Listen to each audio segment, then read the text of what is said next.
Tim Lester, as he's evolved here for you, and just what you can say about it, I just made mention of him, but what he's become with this offense and how he has kind of created his own here over the last 3 years.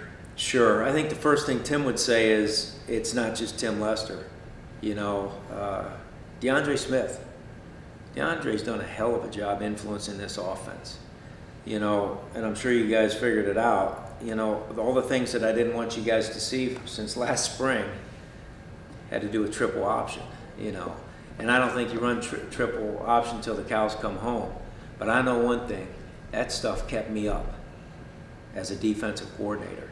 And Coach Lester is indebted to the influence the rest of the coaches, D and the rest of the guys have had, in influencing what this offense was going to become now.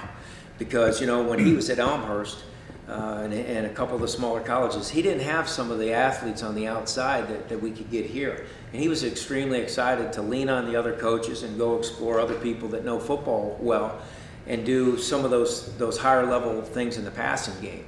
So I think I'm proud of Timmy Lester and the job he's been doing, but I'm equally impressed with the way he has had open arms to everybody around that table saying, hey, what can we do better today or tomorrow? What fits, what doesn't fit? At the end of the day, he'll make the final decision, but no different than I'm indebted to Tim Doust.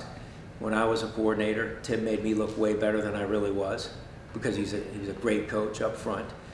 Chuck Bola was my linebackers coach at Western Michigan. I learned so much from Chuck. Pat Narduzzi and I worked at Rhode Island, but I hired him from Rhode Island when I became a coordinator at Northern Illinois, and I got credit for being the coordinator, but Pat and I had a great influence on what we were doing daily, So I think that the great answer that Timmy would probably back would be, we're lucky to have a bunch of good coaches that have something to add to it. But it takes a man to be able to say, my way is not always the best way. What do you guys think? And to take that in. That's one of the most underrated things. And that goes with humility, some modesty and some humbleness, and the ability to say, I'm not as smart as people may give me credit for being, And, I learned that over the years, once you think you got it figured out, someone puts you back in your place, and for me it was usually my mom or my wife, you know what I mean? And Tim, if you ever met Dawn, he's got the same attributes. He's got a wonderful wife. So Tim's doing a hell of a job, but he's also got a great staff.